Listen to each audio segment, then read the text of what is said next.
There you go. Good morning and welcome to Acts 27, this bright Monday morning. And we're joined by Leslie, which is fantastic. Welcome, Leslie. Hiya. We've just gone online. We are Acts 27 and we are in the midst of a storm at sea. We've looked through 13 to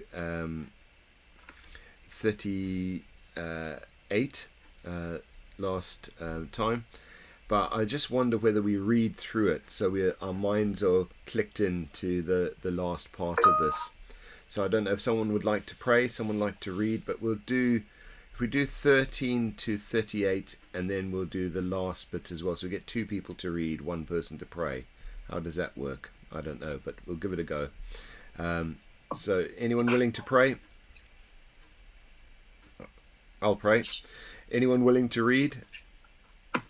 Happy to read. Okay, so we've got two readers. Would you like to do the first chunk, Leslie, 13 to 38, and then Shing does from 39 to the end of the passage? Would that be all right?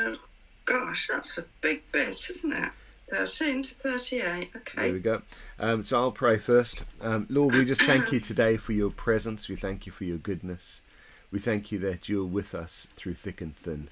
You never leave us or forsake us. And Lord, we just pray you come and presence yourself powerfully with us as we look at this.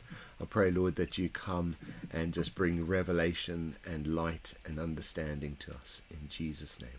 Amen. Okay, over to you, Leslie. Amen. And this is called The Storm in my Bible, which we are in the midst of at the moment. Well, if you run and hold on to the walls like Mary Poppins for the cannon sounding, do you know what I mean? We're looking for that. All the talk about peace yesterday was very appropriate for us. That's good. Right, when a gentle south wind began to blow, they thought they had obtained what they wanted. So they weighed anchor and sailed along the shore of Crete. Before very long, a wind of hurricane force called the Northeaster swept down from the island. The Nor'easter. Sorry. The ship was caught by the storm and could not head into the wind. So we gave way to it and were driven along. As we passed to the lee of a small island called Corda, we were hardly able to make the lifeboat secure. When the men had hoisted it aboard, they passed ropes under the ship itself to hold it together.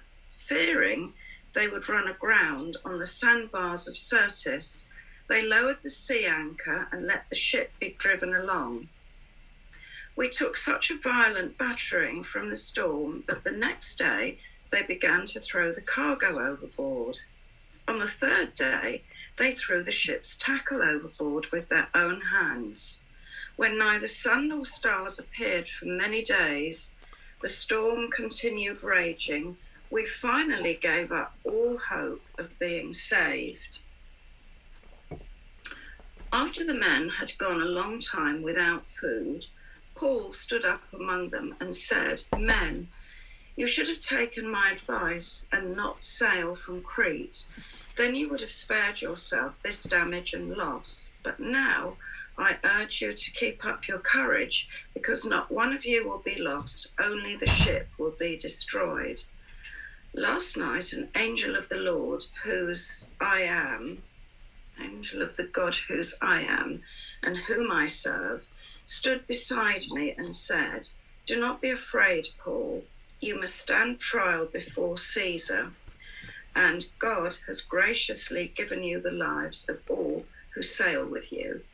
So keep up your courage, men, for I have faith in God that it will happen just as he told me. And nevertheless, we must run aground on some island." 27, the shipwreck. On the 14th night, we were still being driven across the Adriatic Sea, when about midnight the sailors sensed they were approaching land. They took soundings and found that the water was 120 feet deep, A short time later, they took soundings again and found it was 90 feet deep. Fearing that we would be dashed against the rocks, they dropped 4 anchors from the stern and prayed for daylight.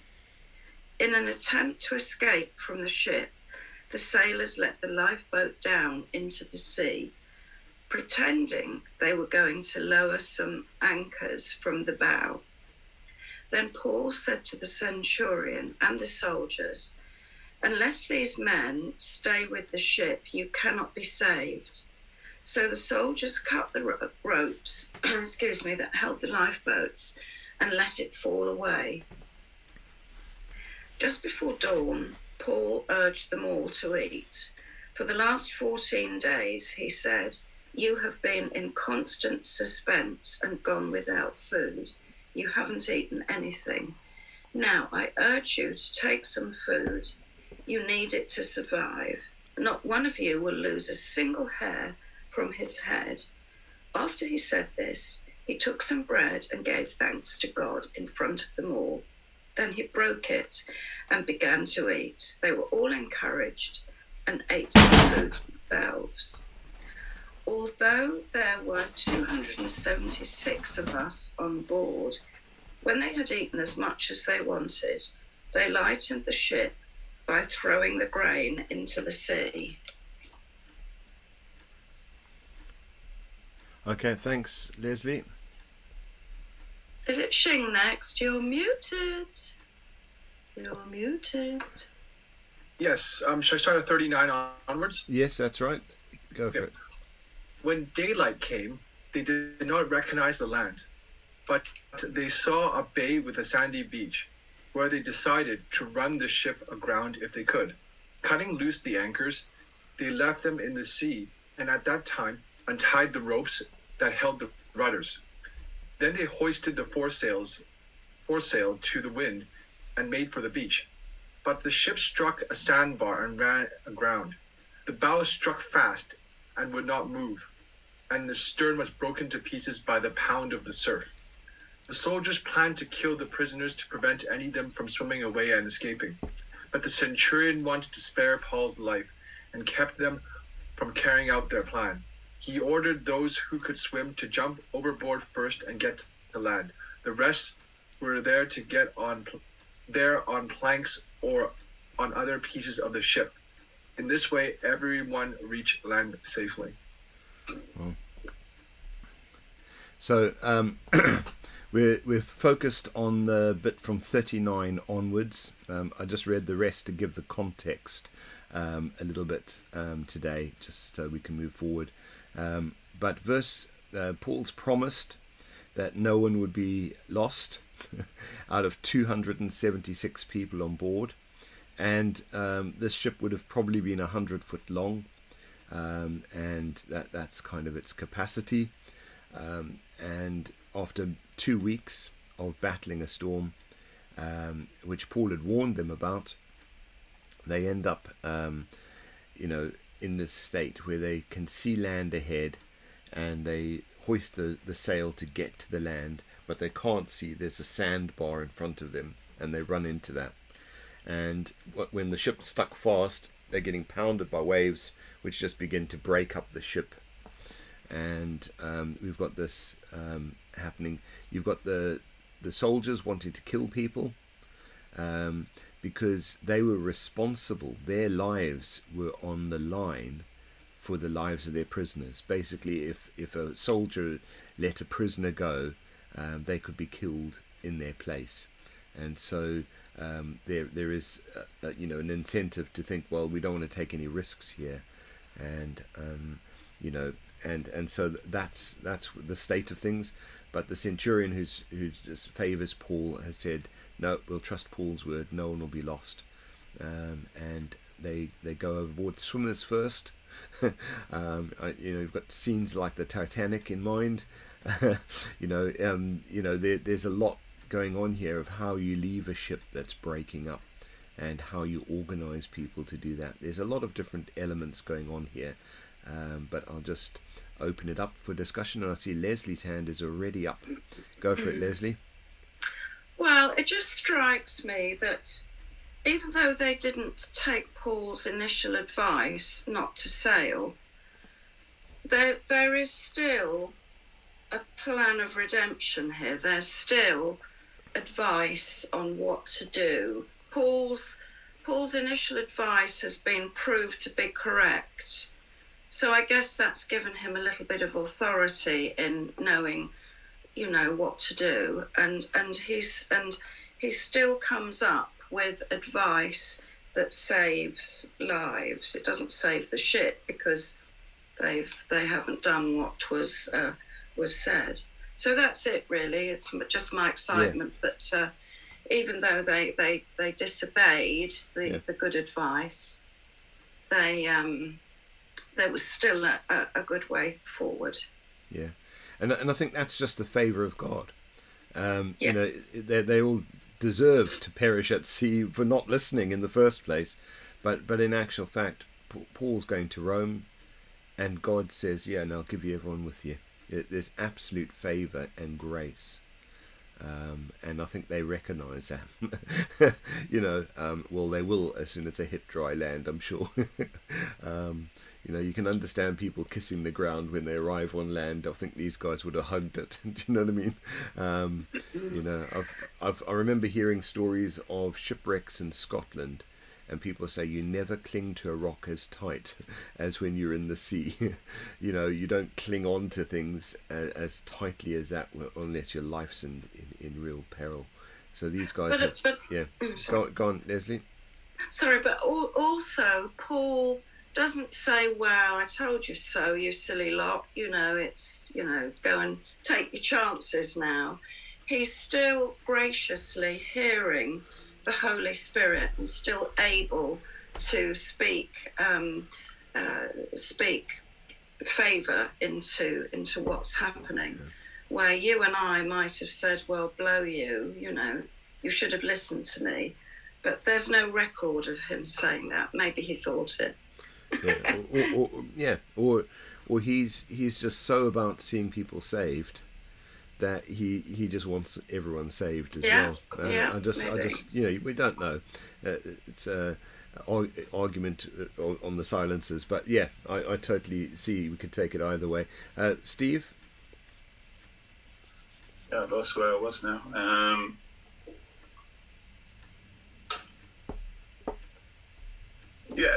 To be fair, in verse 21, Paul says, you should have listened to me and not set sail from Crete and incurred this injury and loss. So, it doesn't say you silly fools, but he said you should have listened to me. And I think the centurion actually probably does start listening to him, thinking this guy knows more than I mean, who knows what happens to the centurion? Whether could be he may get saved. But, and I think there's also something else here. I think there's that sense of Paul. We looked at a little bit. Shing mentioned to us that Jesus asleep in the boat in the storm. Here you've got Jesus's representative, Paul, in the boat. I reckon there's an atmosphere that Paul sets as well in among the panic. Similar to folks like you hear very often Christian leadership in very tough, life-threatening situations where everyone's turning on each other and they just speak words into that and turn it round. And you find that in the Second World War, you find that in lots of different situations. I imagine Paul has that grace in the Holy Spirit. But again, we've got, he's saying, none of you are going to perish. And I think the centurions listened to him. I think the compulsion of the soldiers to kill people is very strong. It's their heads if this doesn't work. And who's to say whether they were lost in the storm or topped off on the way through? But actually, the centurion takes the risk, and he says, "No, this is what's going to happen." And as a result, Paul needs to go to Rome, and that's so God's favour is even on the centurion's decisions. We're just Anything else to say on this, Xing? I was just going to say that if we're given insight or say from the Holy Spirit or just from your own knowledge, and you warn people against it, should we just say it once and let it happen, or should we try to persuade them some more, or should we put our foot down? There's this difficulty between respecting authority and having foresight with what's going to happen. Right. Had Paul said, if we go and travel, the storm is really bad, there's a chance that we won't make it. And I've got this from personal experience. So it's just, it's a little bit sort of like, you could help someone and you can put your hand out to help them, but really it's up to them to grab it. You can grab them and try to help, but it's just difficult like that, I guess. I don't know what people's thoughts are. Yeah. And I think that's how it is with salvation as well. You can present a message to people that they can hear but not accept. Or it's sort of like people come to church sometimes because they want prayer for something, but they don't actually, recognize that the life that is there could be theirs. And they find, I'll just come there for something, for something, rather than actually to be changed by something. And I think there's very often those kind of approaches. It's almost like receiving what's in someone's hand, but not taking their hand. And I think there's a difference in that. And it's sort of like mentioned in Acts earlier, where it says they enjoyed the favor of all the people, but they didn't join them. And there's that sense of favor at times, but actually not the acceptance. And I think but in this case, there's a grace in that's ministered to them. Shall we move on to the next bit? So Acts 28. Because we're dealing with narrative, we can move fairly well through. So Acts 28, 1 to 10, and I think I'll offer to read, or Steve offering to read. Sorry. Just before we move on, I think it's worth. There was very interesting in Paul's speech, but what there happens about taking some food. That is like an act of Holy Communion. Now, I don't know if they don't say that, but they probably do have food and drink. Yeah. But I think there is something in that, and that all the people participate in this thing. So there's probably some more things to be thought about there. Yeah. I just sort of mention that before we rush on. Yeah. But I think you're right, Steve. I think there is a responsiveness. It's like eat. And some people, I'm not going to bother eating. Well, that's up to them. But the people that ate were responding to what Paul said, and I take that. And when he broke bread, it's an interesting phrase, and has links into communion. But I'm not sure he had communion with them. But there is that breaking of bread and his encouragement to eat, and that gets their strength up ready for the swim. And after 2 weeks, let's not miss what's in there. And when he said all these things, he took bread, giving thanks to God in the presence of all. He broke it and began to eat, and they all were encouraged, and ate some of them foods themselves. Yeah. So there wasn't anybody that didn't join in this, and I think this Holy Communion saved them. Now, I'm not saying they all become believers, but it was the sacrifice of Jesus that probably brought them through. Well, as they ate, But I don't know that there's wine there, but knowing Romans, that they probably had some nice grape juice, and anyway. But I'd suggest in the middle of a storm, anything heavy that would have been overboard. So maybe a few bickies might be lightweight. I don't know. But anyway, we can speculate. Let's move on to Acts 28, 1 to 10. Oh, gosh, we are motoring this morning, Nigel. Well, it is narrative, and we're working through. So I'll read this Just bit. to say, the ship's biscuits probably had weevils in them. I'm sorry David's not here, because this would have been close to his heart this morning. Yes. Anyway, sorry, Nigel. Yep, and 28. Yep, and I'm sure you'd have many seafaring tales to add to this as well. So, chapter 28, which is the final chapter of Acts. So we are likely to finish Acts this week. In famous last words, but I think that's likely. So it says here, after we were brought safely through, we then learned that the island was called Malta. The native people showed us the usual kindness, for they unusual kindness, for they kindled a fire and welcomed us all, because it had begun to rain and it was cold. When Paul had gathered a bundle of sticks and put them on a fire, a viper came out because of the heat and fastened on his hand. When the native people saw the creature hanging from his hand, they said to one another, "No doubt this man is a murderer. Although he has escaped from the sea, justice has not allowed him to live."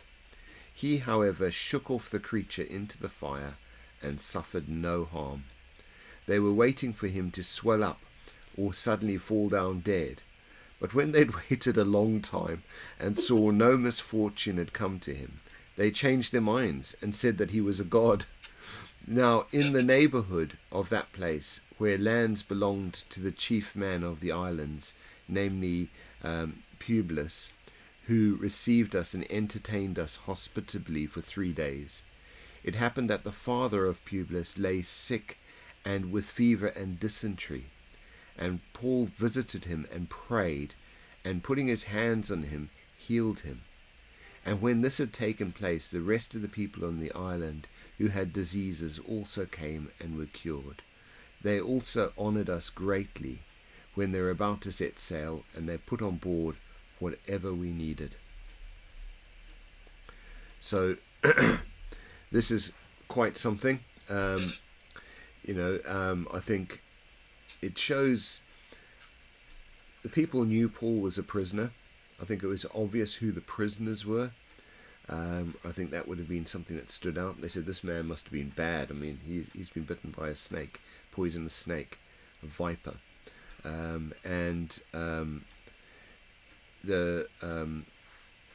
So that's all. The vipers struck Paul. No harm comes to him, and instead, a lot of miracles start happening on Malta. And so, in Paul's shipwreck, there's the island of Malta hearing the gospel. There's the island of Malta beginning to hear the things about Jesus, which is really incredible. And there's obviously a lot of hospitality, but unusual hospitality. So it's beyond the usual. I'm glad Leslie pulled me up there, and that's you're seeing this that goes all the way up to the governor of the island, and the hospitality in the ship. I mean, what's left of the ship, is being kitted out ready for the next bit of the journey. It's just incredible. So here we go. Over to you, Leslie.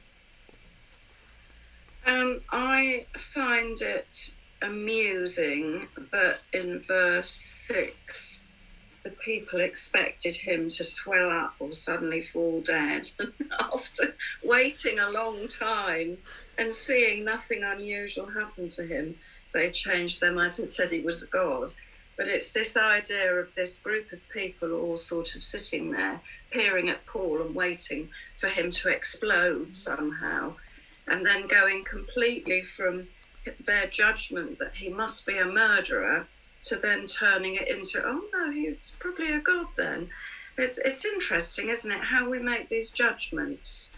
And as Christians, of course, we know better than that. But in those days, that's what they did. And so that was, that's my point, first point. Thanks, but Leslie. I should also say how wonderful that he was actually bitten by something that should have had a bad effect on him, but it didn't. So that again, do we see that as the protection of God, of course, because there was a plan and purpose, because apparently by rights that should have had a bad effect on him. Yeah. And I think especially the fact that it had latched onto him, you know, growing up in a country with lots of snake bites, you know, you sort of think the fact that a viper, which bites in and injects, had latched onto him, actually is saying that there'd be plenty of injection time into his system, and it's got links also with Mark, the end of Mark's Gospel, where it suggests that you can be bitten by snakes and it not harm you. There's also linkage into some of those things, even though that's not regarded as fitting into that place of Mark in many of the old manuscripts. So there's some discussion on that, but here we find in Acts, bitten by a snake, nothing happens, which is very powerful. Steve, but I think we need to also say, don't try this at home. Yeah, Paul didn't climb into a snake pit and play with snakes. Paul was putting firewood on a fire. Right, Steve. Yes, I'm glad you. I'm sitting here looking at Mark. There's only a few verses I think it's worth reading. After he appeared to the 11 themselves. Now, I know that Paul is one of was born abnormally to the what we consider the apostle. So we can include him here. As they reclined at the table, he rebuked them for their unbelief and their harsh of the heart, because they had not believed in him who has been risen. Here we go. And he said to them, go into all the world and proclaim the gospel to the whole of the creation. Whoever believes and is baptized will be saved, but whoever does not believe will be condemned. And these signs will appear to those who believe. In my name they will cast out demons, they will speak new tongues. Here we go. They will pick up serpents with their hands, and if they drink any deadly poison, it will not hurt them. They will lay their hands on the sick, and they will recover. So I mean, lots of good things that can happen, but I don't notice that he didn't go to pick up the serpent, but the serpent that it's mentioned here, and straight away after. They would lay their hands on the sick and they would recover. So we see that straight away, that Paul starts ministering to the people because their faith is raised. And there's something else to think about as well, about that Christ. He is like the serpent which was coiled on the cross. So I'll leave you to think about that. I like thinking about these things, actually. Yeah. Paul can tell. Yeah. Thanks, Steve. Now, just looking up in the commentaries and so on, they're saying they think it was the healing of the father of the ruler of the island. They reckon he had Malta fever, which is from goat's milk, and was very common disease across those islands, they understand. So I don't know if that's something, but dysentery certainly killed a lot of people in those days, a lot more than nowadays, I think. Xing? I'm drawn to line 6, the second half of it, basically saying they changed their minds and said he was a god. So Paul had foreseen already that they would be in trouble if they traveled in the winter. And that statement, they changed their minds, implied they still didn't believe him, even though he predicted that they were going to get in trouble and they were saved. And he also predicted that not one hair from their head they'll all be saved if they follow his instruction. They still didn't believe him, and then they changed their minds after he saved you twice. He believed in them, and then finally saved him. But it says something about the fact that following that statement, they said he was a god, and yet. If you think about it, these people can be persuaded fairly simply to believe in a God after 3 acts where Paul, guided by the Holy Spirit and so on, was able to see and recover from a viper. And yet, modern society, it's actually very difficult for people to persuade someone to say, you know, you've done 3 miraculous things, you must be a God. You never see that anymore. It's a lot more difficult now to I mean, I'm not saying that's a right thing to do, but I'm saying that is a very different time from now. Yeah. And it's interesting, Paul didn't say anything to say that, you know, I'm not a God, you know, the only God is... He didn't use that opportunity to talk about Christ. It's only through Christ that he's able to get through these trials and tribulations and get healed. Yeah. So I just want to draw to that second half of line 6. Yeah. And I think you know, you see this. I mean, I remember going in a previous church I was in. We went on a camping trip with a whole load of non-Christians and church folks, and we were just having a weekend together. You know, people brought their friends, and we had a whole big get together. And one of the guys who was there is no God, he was all down that line. His friend was, so he had a kid that didn't sleep at night, and the friend said, well, we'll pray for that. And he goes, well, I don't think much of prayer, and he was saying all these things. And they prayed. He said, what time would you like your kid to wake up? And he said, well, if the kid sleeps through to 6 o'clock in the morning, you know, that would be a real thing. Prayed that first night, kid sleeps through to 6. They had really disturbed nights for a long time. And the guy turns around and goes, well, you've got to go to church now, 6 o'clock in the morning. And he goes, well, I'm pretty sure I didn't say that. I'd have said 8 o'clock. Yeah. Well, we'll pray. Second night, kid sleeps through to 8 o'clock. The guy turned up at church. It was really funny. But you sort of think it's tiny little signs actually do get through to people from time to time, especially when it's something like that. Well, you know, the confidence of the guy. Well, I'll pray, and you know, boom, 8 o'clock in the morning. You know, he hasn't had that for about 3 months. He was absolutely stunning. And I just saw at the end of that, Paul could have used that opportunity to say that actually I'm not a God and it's actually Jesus, and you should really be.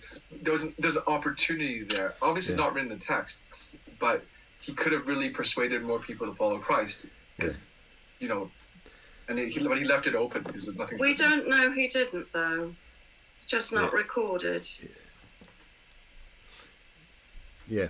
And so we don't know what he but also when people regard someone as a god or something like that, they very often don't tell the person, we regard you as a god. Very often that will be their opinion. And we've got to remember, Luke was traveling with Paul on this journey, and so in this journey he's probably hearing, oh, these guys saying, well, I think he's a god, you know, and all this kind of thing. So it's not necessarily an open thing. But interesting just the same. Leslie, your hand's up. Yeah, it's just Paul's character for me that comes through. I mean, yes, again, we're just reading what's on the page here, but he's very kind of measured in the way he responds to things. He warns them. They don't take his advice, and they sail for whatever reason, then they're in trouble. And now on the island, there's just so many proofs that happen to Paul, proofs to those around him that he's authentic, that he's got integrity, he's got character, that God is using him and working through him. He doesn't have to... it seems he doesn't have to do a huge amount of arguing. Things happen. They were welcomed to the home of this Publius. The dad's not well, so he gets healed. And then everybody is brought, and hands are laid on, and they're healed through Paul. You know, it's just like gently, the proof of Paul's belief and trust in God comes through without him having to rant and rave, and he's sort of preaching by what he's doing and the outcome of that. He's not standing up in a pulpit giving them all a message, but he's, by his behaviour, things are happening, and I just find that, you know, a good a good lesson for us all. There's some good leadership training by Maxwell, which you may have, he's done the rounds of many things, but first reason people follow you is because of position or something like that. Then they might follow because of what you do for them, for what you do in the job, and then it might be because of what you do for them, and then it might be because of this. And the highest level is about 6 levels. The highest level, he says, is personhood, where just their reputation is enough leadership wise to transform things. And he speaks about this, someone who's led massive companies and all these kind of things. When they step into a leadership, that reputation of what they've done for others, that whole thing is what they're known for, and they lead from that position. What we're seeing here a little bit reminds me of some of that, how Paul's being known for things. He's not actually saying the things, but there's a kind of understanding of who he is in God that is being shown through actions, as you're saying there, Leslie. I think that's very interesting. Steve? Press the wrong button there. I'll put my hand back up. Yes, I'm just looking into this serpent thing a little bit. Just quickly from Revelation 12. Verse 8, but he was defeated, talking about the dragon, the angels fought back, and there was no longer any place for them in heaven. And the great dragon was thrown down, that ancient serpent, who was called the devil, and Satan, the deceiver as well. He was thrown down to the earth, and his angels were thrown down to him. I think this part of this is a sign. This serpent was thrown down to the ground, he just shook it off. And there could have been some power, and some if he had responded in fear, but he just shook it off, and that serpent was taken down to the ground. So it's a sign of his authority and his power and his lack of fear. Yeah, I mean, we should not fear, serpents and their deadly poison. Now, I'm speaking in a spiritual sense, and I'm speaking in the natural too. Yeah, and I think you're absolutely right here, Steve. I think in this, Paul has just been the devil has tried to destroy his journey to Rome in a storm, and it's had as much effect on him as the snake. And that snake shows as Stott in his commentary has said the whole way through Acts, you're not seeing what's happening to the spiritual forces behind this.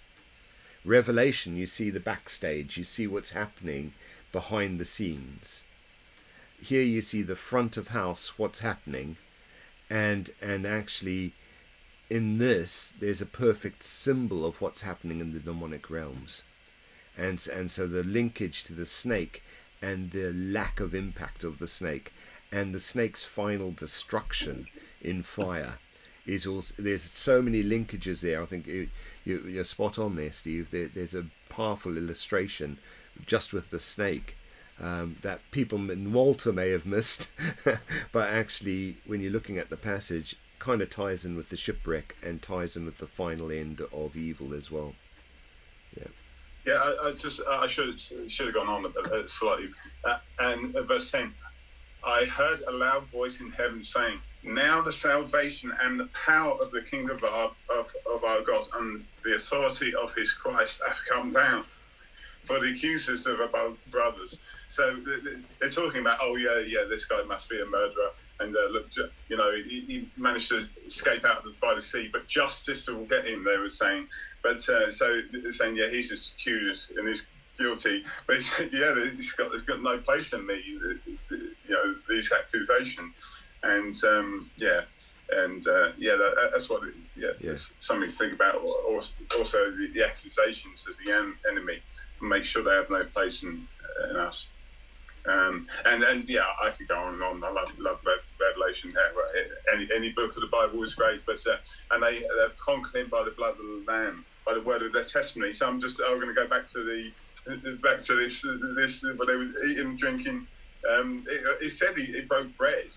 And I surmise that must have been some fine wine to wash down. So I'm not saying they were all saved, but maybe they were, because they believed, and they honoured the decree of Paul, which was given through the angel of God. So anyway, I'll rest my case. QED, Steve. Yeah, very good. So. Just the miracles that are happening on the island. I've looked up here, and commentators. That you can come to a lot of wrong conclusions on things, but from the symptoms and so on, some people have said that it is called Malta fever or something that's across the Mediterranean islands. Apparently, there's an infection in sheep and goats and pigs, and the milk from the infected animal causes this condition, and it's highly contagious. So if that's the case, Paul laying his hands on him, there's a confidence there. He doesn't stand off it. There's no standoffishness in Paul.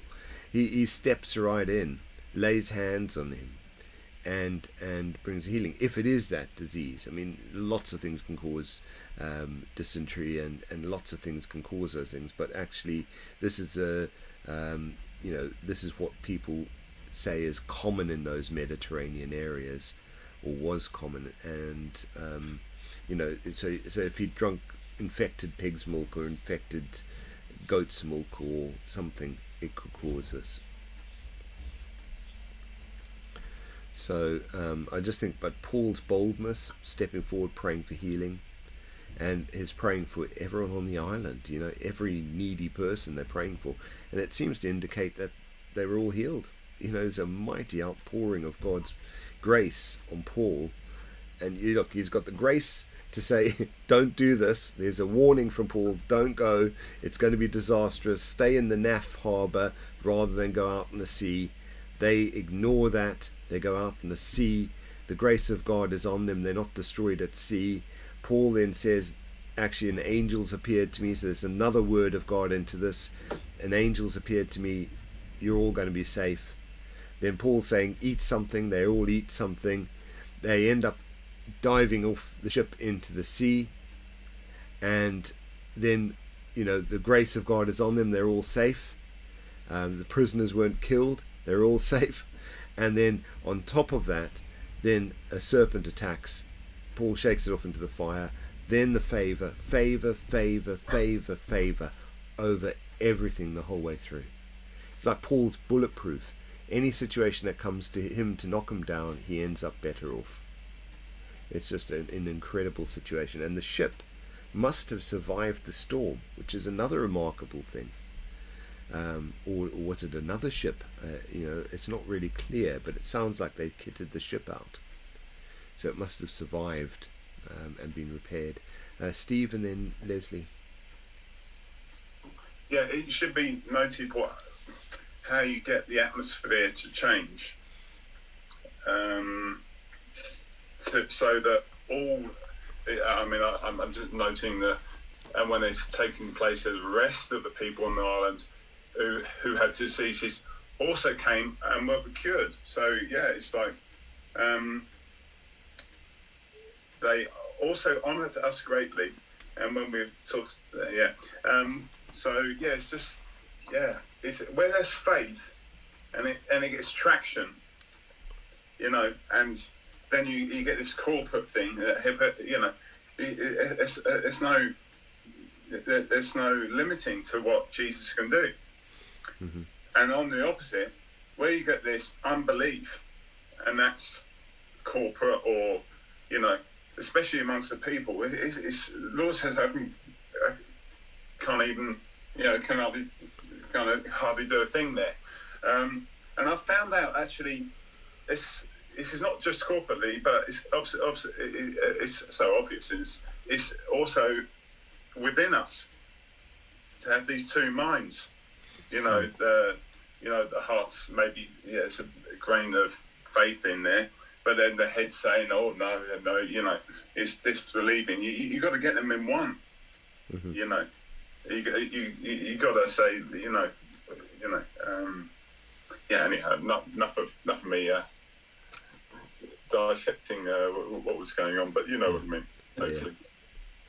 Thanks, Steve. Leslie. Well, I'm just thinking that out of adversity come the seeds of opportunity, and also thinking about what Laura talked about yesterday, that we can be in a hurry for something to be finished. If it's a difficult situation or you're going through something, but it can be that God has got good things to bring through in its time. Mm-hmm. And also Paul doesn't seem to be flustered about this. He just seems to speak out good advice to people, and when they don't take it, he comes up with something else. He knew that God, in effect, would get him to where, to get him to the other side. Like when Jesus got into the boat and he said, "We will go to the other side." They weren't going to flounder in the middle. So although things are happening, good things are coming out of that. And Paul is secure. He's persuaded that God's purpose for him will be complete. Yeah. So he probably doesn't lose sleep in these circumstances, but just carries on trusting and believing and helping those around him. Yeah. And I think that's, there's almost a kind of thought as Christians you sometimes find in churches where it'll be all fair weather sailing whenever we sail. There'll never be a storm at sea when we sail. Oh, it'll all be wonderful. Oh, if we do things right, it'll all be wonderful for us. So there's adherence to things almost to get fair weather. It's always got to be fair weather. It's always got to be those kind of things. And actually in this, you find there's warning, it's ignored, there's this, everything seems to go wrong. And in the midst of all of that, God is doing a work and his presence is breaking through and his favor is on it. In the midst of the mess, in the midst of the discomfort, in the midst of all the mess of it all. And life can be so messy, but it's how God brings his glory and his favor and his goodness through all of that is the remarkable thing. And I think, and I think, in this world we'll have much trouble, but take heart, I've overcome the world, is what Jesus said. And there's a sense that we expect, in this world things will be tumultuous, but actually Jesus is the one that's overcome. And as Paul walks with him, so we can walk with him through storms, through viper bites, through laying hands on the sick when they've got dysentery, and just going for it. There's an attitude there that's real and extremely powerful and robust. I just think it's so exciting. Shing? We talk a lot about it. Even Steve mentioned it today about fear, and it's all about faith, as you say, that, in that parable in Mark 4 where you're in a storm, and if you have Jesus there and, his grace and his sacrifice means you're saved, it means you can withstand anything, essentially. Just as Paul knows, when Paul heard the words, "You will be in Rome," it's not a question for him that he won't be in Rome, and he'll be there, and no matter what they do. But it's really hard as worldly human beings to believe that sometimes, because we get deceived. We have expectations that it'll go a certain way. God didn't say, Paul, you'll go into Rome and you'll fly there, you'll walk there, you'll be in perfect comfort getting there. You know, you're going to have a series of problems.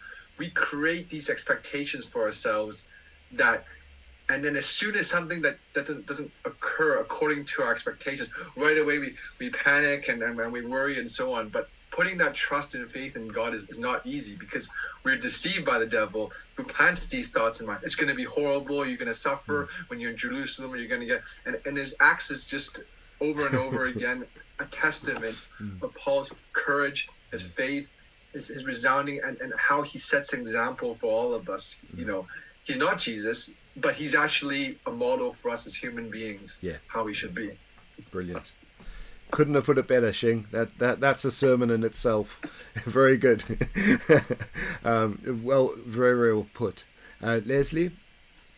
Yeah, just a quick thought that I think it's important that there is a leaning on God there, and I'm seeing like a handrail on that ship, that a handrail that Paul is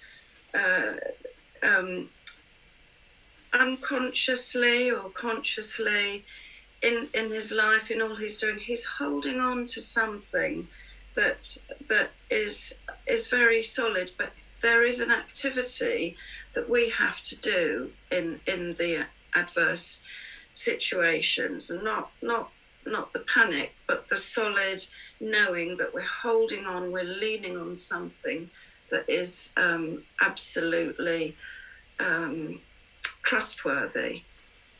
That's what we put our faith in, isn't it? Something that is it's unseen, but we know it's there, but because it's proved itself to us, and that's Paul's place. It's not just a sort of a vain, well, let's see what God does. He's absolutely sure that everything is he's going to get to Rome, as Xing said. Yeah. Steve? Yeah. Thanks for that, Leslie. I mean, it reminded me what I was saying the other day, is that the Lord gives us personally, and for our situation, not just, but people we know, and the Lord was saying that it's all on track. You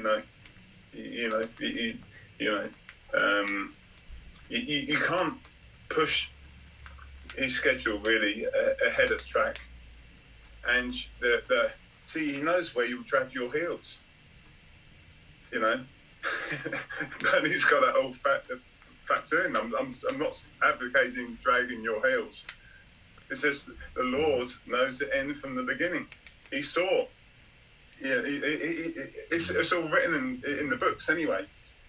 Whether we can, so you have to work that out with our free will and obviously his plan. But it's impossible to fathom. But all I'm saying is, I know there's the things, and I think, well, that was the lesson. I didn't do what the Lord called me to do there. And but I'm not advocating that, but don't try and run ahead though. You can't. I've just seen where people have told me, and I've revealed it to, and it's too ahead of time. Hopefully that's clear what I'm saying. Yeah, I think what I'm getting from what you're saying, Steve, is, for example, if God has a prophetic word over your life, you can try and bring that about. You can try and run ahead of him and make it happen. You can feel you've totally missed it. You can feel that life's led you in totally the opposite direction. You don't know how it would ever happen. And God can still bring it about. And that's the thing. When he speaks and he says, this will happen, it'll happen. And there's a line in, a kind of political strategy in a country I've lived in. And that said, we've said this will happen. It might not happen today. It might not happen tomorrow, but it will happen. And the reason they had that was they weren't in a powerful position to deliver those things. But they'd set their course down that track. And you just knew there was no moving off that course. It was rock solid in determination. And that included an overturn of government and all sorts of things. And what I'm saying is, in some of those things, that kind of tenacity, when God speaks and it's clear that God's speaking and he's going to do it, he will do it. The things he said he'll bring about, he will bring about. You're going to Rome, Paul. Storm's not going to stand in the way. Snake's not going to stand in the way. The soldiers wanting to kill you, not going to stand in the way. Nothing's going to stand in the way of my purposes for you. And sometimes we don't know the purposes of God over our lives, but there is a sense of his leading and guiding. And you look at Paul on the way through this, it should give us so much confidence in how we walk through life. But I'm recognizing we're up to 10 o'clock. So any last thoughts from anyone?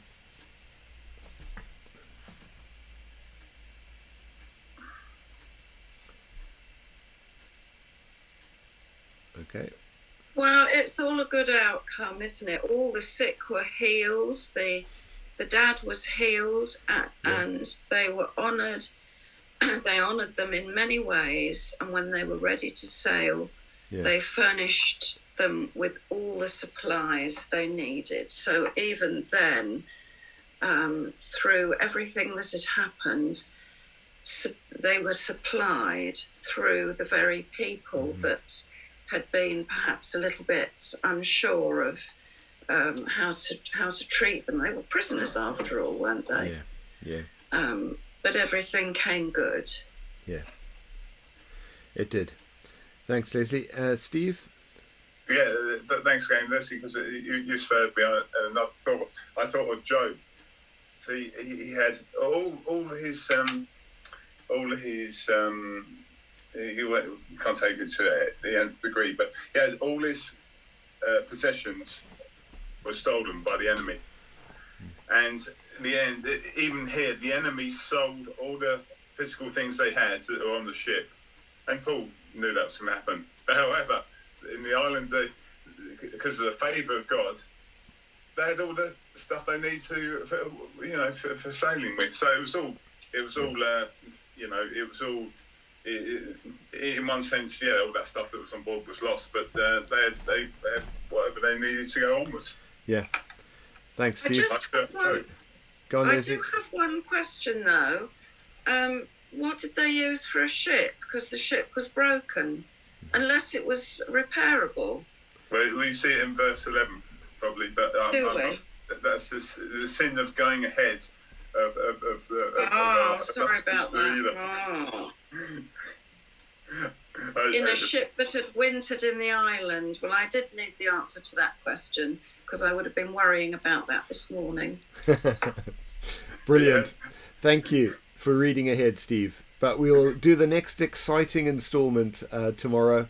But God bless you guys. Thanks a lot. And I'll move us offline here. There we go.